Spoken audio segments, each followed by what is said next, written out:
I'm pregnant with Sullivan's child, so divorce him and let me have him." Rebecca suddenly bowed her head, tears in her eyes. Rebecca faintly smiled, caressing her belly, where her love's fruit with Sullivan was growing. Knowing her history with men, I couldn't even sigh. It wasn't surprising at this point. She used to switch boyfriends one after another during our student days, and always she seemed to target men who were already taken. Rebecca's beautiful face was streaming with tears. It was like watching an actress perform. I wonder how long Rebecca can keep up this facade. "Sure, but you'll have to take care of Sullivan's debts," I said. No matter how much reality I throw at her, Rebecca always activates her positive thinking. I'm curious when this smile will fall. I'm Lily, 29 years old. I gave birth a year ago and recently returned to work. At work, "Lily, you seem so unflappable. You're just so elegant," my colleagues often say. Now, I'm just an ordinary housewife, perhaps because I was born into a wealthy family. When I was young, my dad, Arnold, ran a fairly large company. Despite being busy, he took us on domestic and international trips twice a year. My mom, Rosie, even from my perspective, was beautiful and kind. Coming home from school, the house would always be filled with a sweet scent. She always had homemade snacks ready for me. I also have a younger sister, Rebecca, 1 year my junior. She often coveted my favorite stuffed animals and new clothes. Rosie never told me to be patient because you're the older sister. Instead, she patiently explained things to slightly selfish Rebecca. Thanks to this, ours was a calm household with raised voices. However, when I was in the 6th grade, Arnold's company went bankrupt, so we moved to Rosie's countryside hometown. From a famous urban private school to a rural public one, everything about our lives changed. It was a small school where everyone was friends in the only class of the grade. As a new student, I was a novelty and it was overwhelming with all their questions. But thankfully, I quickly made close friends. Within a month, I had completely settled into the school. On the other hand, Rebecca became like a pretentious idol. "Lily, let's go home together," she would say. Without making friends, she'd come to my classroom after class to pick me up. I wanted to go home with my friends, but I couldn't turn away Rebecca. Outwardly, she pretended to be this adorable sister who adored me, but since moving to the countryside, she became more willful. "Hey, give me that sparkly pen. It doesn't suit you, Lily, with your cute sparkles. After all, you're such a country bumpkin now." "No way. A new friend gave it to me because we have matching ones." "Matching? That's so dull. A country girl like you would be better off with a freebie pen from the electronics store." There were no tears or tantrums, just a mocking laugh as she forcibly took what was mine. I hate to say this about my sister, but it felt malicious. At first, I thought I was fortunate to have friends after transferring, but gradually I found myself isolated in the classroom. "Hey, let's hang out after school." I tried inviting friends, but their response was cold. "We're not hanging out." "Why not? Did I do something wrong?" "We were never friends in the first place. You must hate us country folk, being a city girl and all, right?" I was suddenly scolded, too stunned to understand. Looking around, I noticed everyone in class giving me cold stares. Then Rebecca showed up. "Lily, let's go home together." With no place for me in the classroom, I grabbed Rebecca's arm and hurried home. "Lily, let's go home together again tomorrow." A bit selfish, but I believed Rebecca, who was always by my side, was someone precious. Then, the reason for my isolation became clear. Apparently, a sparkly pen identical to mine was found in the school's trash can, defaced with the word country bumpkin written in permanent marker. I didn't do that. I desperately denied it, and the teacher believed me, helping mend my friendship. We made up, but things were never as close as before. Maybe in early elementary school, a simple apology would have sufficed. but it's a delicate age in the later years. My classmates accepted me again, but I felt an invisible wall had formed. Did Rebecca do this? She was the one who took the sparkly pen from me. Could she have thrown it away? I couldn't help but suspect her. What are you talking about? I don't know anything. Maybe it was harassment from those friends you thought you had, Lily. Everyone probably hates you.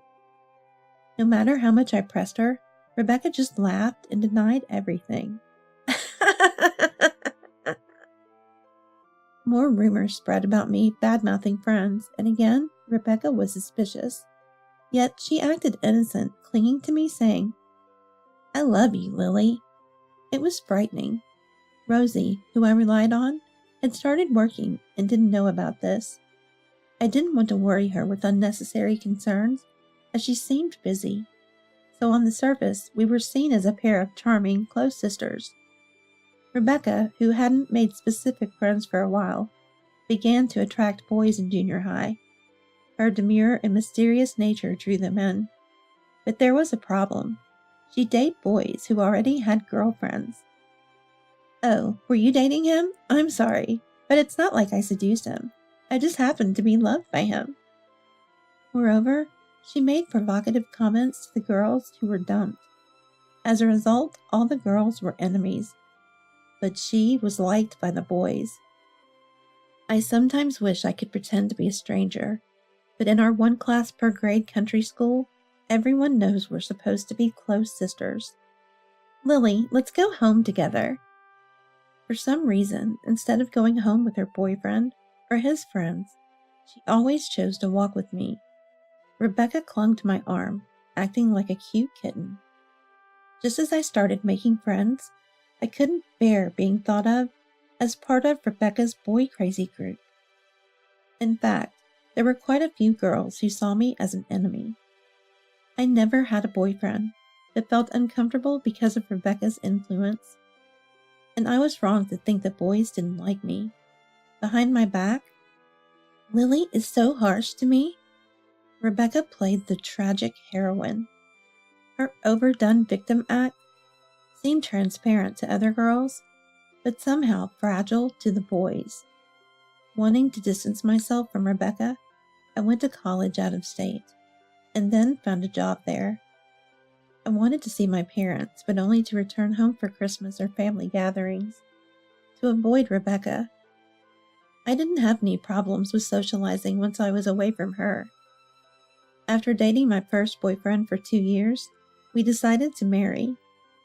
I dreamt of a wedding, but couldn't bring myself to invite Rebecca or friends from back home, so I didn't have one. My husband Sullivan is a man of firm opinions. Unlike me, who tends to look to others, he's bright and optimistic, which drew me to him. "Are you and your sister not close?" It's not that we're not close, but "Come on, from what you've told me, it's clear you don't get along." well, it's not like I'm saying I hate her to her face. "You should just be honest, Lily. You worry too much. From what I hear, your sister sounds like she embodies all the worst traits of a woman. It's natural to dislike her." Sullivan's laughter eased my dislike for Rebecca a bit. He's always smiling. Like the time we were forgotten at a restaurant and waited over 30 minutes, he didn't get angry. "What? They forgot about us? It's okay. So as an apology, our meal is free, right?" He responded casually and cheerfully to the apologetic waiter. Although a bit brazen, Sullivan's brightness lightens the mood. "It'll be fine," is his catchphrase. I worried his parents might be upset about us not having a wedding. "It'll be fine." Just as Sullivan said, they weren't bothered. When I found out I was pregnant, my anxiety outweighed my joy. Then, "It'll be fine," Sullivan assured me. Once our son Sean was born, I couldn't help but adore him. Despite the stress and worries, I'm willing to do anything for my precious child. Sullivan sometimes talks about quitting his job on a whim to start his own business. Just after giving birth, I'm bewildered, but he laughs it off. "It'll be fine." and confidently pursues his beliefs. It was tough managing the housework and childcare alone since Sullivan was busy, but I felt that he could break through any barrier. I believed he'd be my hero if I ever really needed him. His optimism was a great comfort to me. This helped me reduce my aversion to Rebecca, and I started visiting home more often to let my parents interact with Sean. Rebecca and I are both nearing 30 now. Rebecca, once seen as a selfish and cunning sister, had become a beautiful adult, perfectly suited in high-end brand clothing and accessories. Still single and living at home whenever we visited. Lily, Sullivan, welcome. Please make yourselves at home. Sean, let's play together. Rebecca would warmly greet us. It seemed I was the only one who still harbored ill feelings. Look at that. Rebecca's actually a nice girl. I imagine someone much harsher from your stories, Lily. She's like an elegant beauty, incorporating brands without being pretentious. Yeah, she's become a kind woman. It's like her childhood self was a lie. I'm relieved. Lily, are you mean? Jealous of cute Rebecca? Putting her down won't raise your stock, you know. His words hurt me, but they made me realize I had painted a negative picture of Rebecca to Sullivan. Social Sullivan quickly grew close to Rebecca and our parents. Oh, Arnold, you used to run a company. I'm a business owner now, too. Really? That's impressive. It's in distribution. It's deep. Trusting my eye to source top-quality goods. It's exhilarating when they hit big. I'm not cut out for being an employee. Becoming an entrepreneur, that's the best feeling. Rebecca and my parents praised him, seemingly impressed. But Sullivan was so boastful that I discreetly cautioned him. He frowned displeased. What's up with that? You're so worried. Opposing my independence? It's not right for a wife to meddle in her husband's business. Right, Arnold? Arnold just shrugged, noncommittally. Lily, it's fine. I want to hear more about Sullivan's work. Rebecca interjected, and Sullivan eagerly continued. That's amazing. Way to go, Sullivan. Rebecca knows how to handle men. Sullivan, looking pleased, slightly annoyed me. Wanting to impress Rebecca and my parents, Sullivan was more talkative than usual. His confidence, once attractive, now seemed boastful and shallow. The magic of love slowly dissolving, I began to doubt the confident, cool Sullivan. Unable to bear it, I retreated to the next room with a crying Sean. Looking away from them was my mistake. Sullivan and Rebecca had apparently grown close. One Sunday, while Sean and I were relaxing, Rebecca suddenly appeared and bowed her head. Lily, I'm sorry. Please break up with Sullivan. I'm carrying the child of our love. What? As soon as she entered the living room, Rebecca, with tears in her eyes, made her appeal. Wait a minute. I don't understand. Sullivan my husband? Tearful Rebecca faintly smiled at my confusion and said, Yes, your husband, Lily. Sullivan. I'm pregnant with Sullivan's child, so please divorce him and let me have him. I felt a chill spread through my body. Rebecca hadn't changed at all. I knew all too well about her history with men, so I couldn't even sigh. I wasn't surprised anymore. She used to switch boyfriends one after another, and always she seemed to target men who were already taken. But to go after her own sister's husband, how shameless could she be? I felt my strength drain away and just looked down at Rebecca expressionlessly. Rebecca was crying with a beautiful face, like an actress performing. I wonder how long she can keep up this act. Lily, I'm sorry. I didn't mean to hurt you. It just so happens that the man who loved me is your husband. Oh, I know it sounds like an excuse. I'm wrong, and all I can do is apologize sincerely. I'm sorry for taking away someone important to you. Her insincere words were followed by more tears. But did Sullivan really betray me and have an affair with Rebecca? As if reading my thoughts, Rebecca slightly raised her face. Lily, I think I'm wrong too, but you're not innocent. Sullivan said you don't understand his work. He's trying hard as a businessman, and you're not fulfilling your duties as a wife. Instead, working a side job for pocket money? It's too much that you're not supporting busy Sullivan. Sullivan said that? Rebecca lifted her chin slightly and replied, Yes, he confided in me. He also says this. Lily has completely become a mom since having Sean, abandoning her womanhood. But I've been working hard at my job and with child rearing. But before I could finish, Rebecca interrupted. Lily, just stop. It's unseemly. You said you're working hard at parenting, but Sean is already over a year old and playing alone right now. Even though you leave him at daycare, what are you working so hard for? This is what Sullivan said. Rebecca took a breath and looked me straight in the eye. Lily, you've taken Sullivan's kindness for granted. It's no wonder he's changed his heart to another woman. I fully understood Rebecca and Sullivan's feelings. I was foolish to believe Sullivan would come to my rescue when needed. Did Sullivan, who left all the household and childcare duties to me, ever help me even once? Now I'm used to raising Sean alone. I wouldn't be troubled without Sullivan. I burst out laughing unintentionally.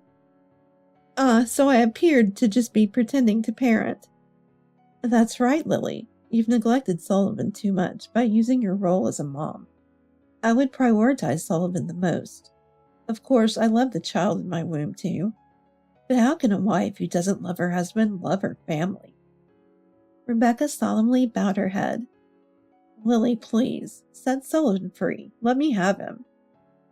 I stood there and dropped my voice over Rebecca's head. Fine, but please take care of Sullivan's debts. Rebecca turned to me with a shocked expression.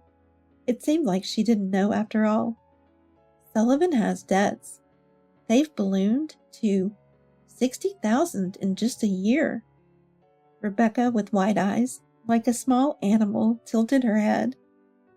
That's for you to pay. No way. Sullivan's debt should be paid by Sullivan, right? Rebecca, who had been maintaining her composure, now furrowed her brow tightly. Stop it. You're the worst, Lily. How much more will you leech off Sullivan? You probably can't forget the luxuries of your childhood. It must have squandered money, right? I can't believe you've accumulated so much debt. I interrupted her rant. Rebecca, were you listening? I said it's Sullivan's debt. He talks big about independence in business, but in reality he's drowning in debt. Wait, are you talking about a loan from a bank? I understand that running a company requires a substantial amount of money. What's $60,000 anyway? It's a debt from consumer finance. What? Why? Rebecca's mouth twisted. But Sullivan said he just landed a big deal. His work is going perfectly. Oh, right. He did well recently, remember? That very famous card game? Rebecca's eyes lit up again. Wow, Sullivan works in gaming. I prefer something more intellectual, but nowadays, not only children, but also adults enjoy games. It has potential, right? It seems Sullivan has only shown his good side. Rebecca probably didn't ask for details, not really interested in what's inside Sullivan. Amazing Sullivan. She laughs, possibly without even listening. Rebecca was confused by the debt talk earlier, but her quick recovery surprised me. Their baseless confidence is where Sullivan and Rebecca are. I'm curious to see when Rebecca's smile will fade. I'll show Rebecca the new wife Sullivan's workroom. I led her to a room at the back of the house. Turning on the light in the dark, curtain-drawn room, it was overflowing with items to the point where neither walls nor floors were visible. What's all this? Books, toys, clothes, games. There was no consistency, just a mess of items. All apparently Sullivan's precious merchandise. This is Sullivan's work. Work? It looks like a storage room. Yes, a warehouse. A warehouse filled with unsold items. Rebecca looked utterly confused. This is unsold merchandise. Sullivan's job is retail arbitrage. Retail arbitrage? Even after explaining, Rebecca was speechless. It seemed like a foreign concept to Rebecca, who has lived in a brighter world. Ever heard about it in the news? It's reselling. Rebecca's face contorted rapidly. Reselling as in hoarding tickets for popular concerts and selling them at unbelievable prices to desperate fans, those resellers? It was the first time I saw Rebecca get emotional. All right, as a child, Rebecca secretly kept popular idol stationery and posters. I don't watch TV, so I don't know what's trendy. I like classical music and ballet. She used to say playing a mysterious character, but apparently she had a past of being troubled by resellers. Sullivan's a reseller? No way. Just then, Sullivan came home. He probably rushed over after hearing Rebecca was confronting me. Rebecca grabbed him. Your job is reselling? Is that true? Sullivan looked into her eyes and answered earnestly. What I do is retail arbitrage. I don't know what lies Lily has told you, but it's a respectable distribution business. It's a tough job that requires the ability to discern market trends. So it's different from reselling. Well, yeah. Sullivan, slightly awkward, embraced Rebecca to cover up. Don't worry. I'll become a big shot in this world. I'll make you happy, Rebecca. Sullivan. The love drama with actress Rebecca had its male lead. Rebecca gazed passionately at Sullivan. As the two were lost in their world, I decided to bring them back to reality. Before Sullivan, the warehouse will become big. The smiling couple froze. Sullivan's been doing retail arbitrage for a year now. This room is filled with unsold inventory. Can you sell all of this? Of course I can. Maybe to a recycling shop, but there you'll be lucky to get half of the original price. Rebecca and Sullivan, still embracing, froze. Sullivan's smile turned strained, while Rebecca glared at him tightly.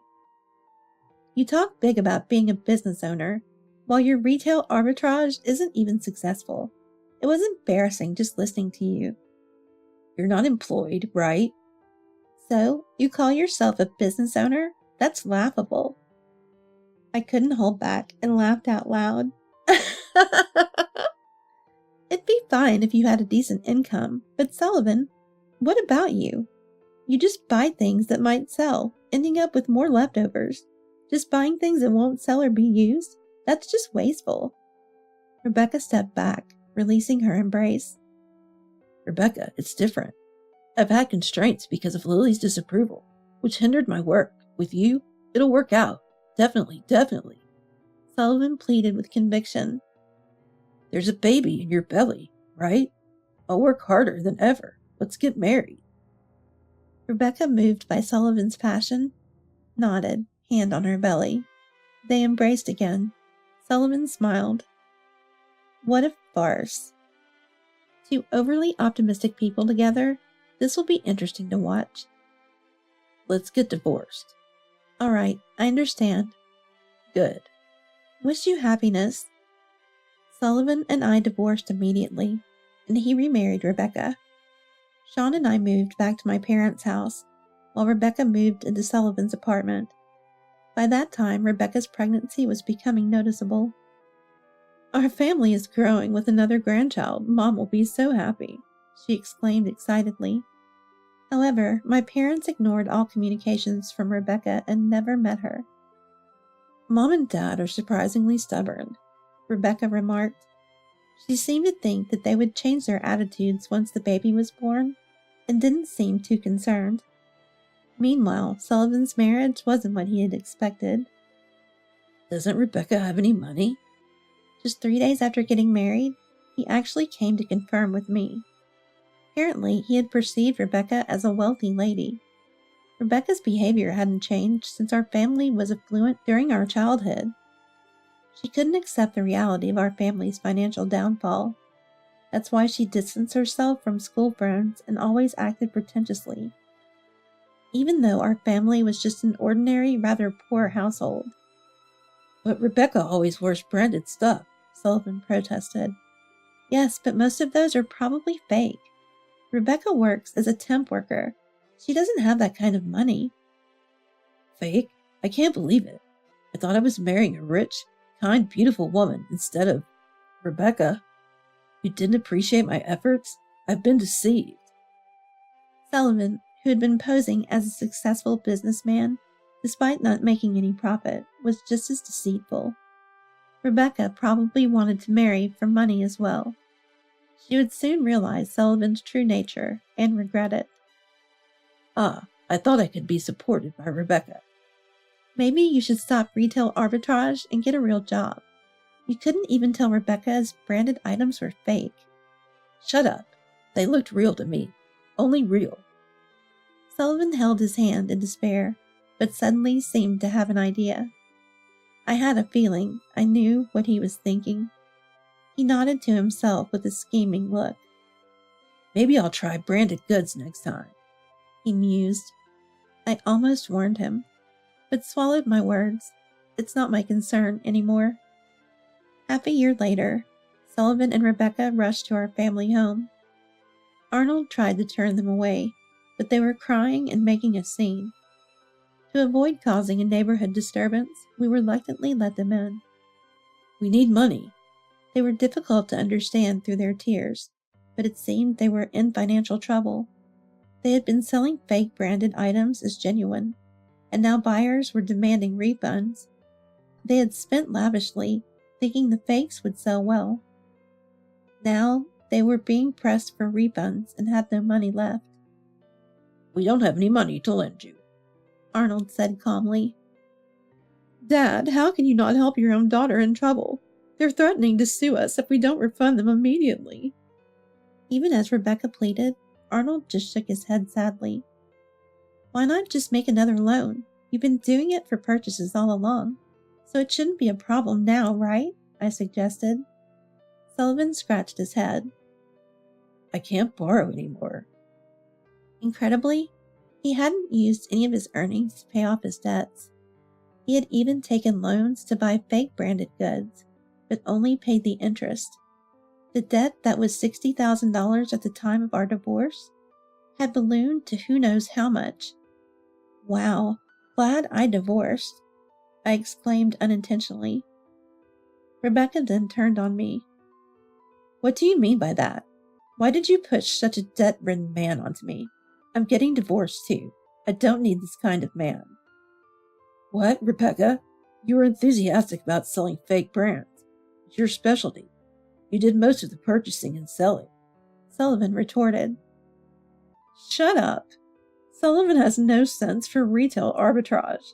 I was the one making a profit. You should be grateful. Rebecca snapped back. What a perfect match they were. Seeing Rosie silently suffering, Rebecca targeted her next. Mom, the baby is born. It's cute, right? You want to meet your grandchild, don't you? Lend us money if you want to see it. No way. Rosie refused. You're discriminating against your grandchild. How cruel, Rebecca exclaimed. Rosie, unable to hold back any longer, raised her voice. Enough! He's the man you stole from Lily, right? If you want to fix the debt, work for it. How dare you show your face here? I no longer consider you my daughter. Go to hell with your beloved Sullivan. Mom! Rebecca finally broke down and cried, her beautiful face distorted and wrinkled in anguish, like a cracking white mask. Arnold mercilessly threw out the genuinely sobbing Rebecca and Sullivan. After that, we didn't have anything to do with them, but I learned about their situation unexpectedly. The police contacted us. Sullivan had been desperately reselling to make money, but compared to fake branded goods, the earnings were meager, and once he had tasted the profit, it wasn't satisfying. It's wrong to lie. Just sell them as fakes. Great idea. I'll buy them because they're fake and cheap. We'll make a profit, even if the selling price is low. So they were back to dealing in fake brands. They refunded noisy complainers from the previous trouble, but managed to get by with the rest. Despite fears of being sued, they thought they were safe since nothing had happened. But wrongdoing eventually catches up. They were finally held accountable for their crimes. Our foolish daughter has caused you trouble. Arnold apologized to the police repeatedly. He never asked to lighten their sentence. Instead, she has no remorse. Please ensure she receives the appropriate punishment, he insisted. Rebecca and Sullivan were arrested after claiming they didn't know the goods were fake, a defense that obviously didn't hold up with the police. Unrepentant and without compensating the victims, they received actual prison sentences. Both ended up in jail together. They begged for forgiveness once their fate was sealed, but it was too late. Moreover, a mountain of debt awaits them upon release. I'm relieved I divorced. I even feel thankful to Rebecca for awakening me to Sullivan's reality. Despite his boasting about distribution and discernment, it was Rebecca who gave me the wake-up call. I'm still living at my parents' house. I haven't remarried, but Sean has a younger brother now. We took in Rebecca's child. Our family isn't wealthy, but we manage without wasteful parents. Colleagues no longer say, "Lily, you seem so unflappable." Managing two energetic boys leaves no room for calm. Sean is 5 and Rebecca's child is 3. Every day is incredibly noisy, almost maddening. "Stop fighting all the time," I scold. They pause their squabbles, glance at each other, and run off, always in sync during these moments. They know Grandma Rosie's arms offer a safe haven. Rosie says, "Well, well, so full of energy," as she pats their heads. I guess scolding is my role, while spoiling is Grandma's.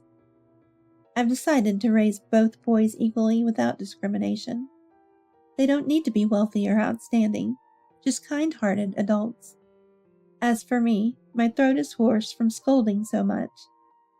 Sucking on my usual honey candy, the children bring me a handful of candies.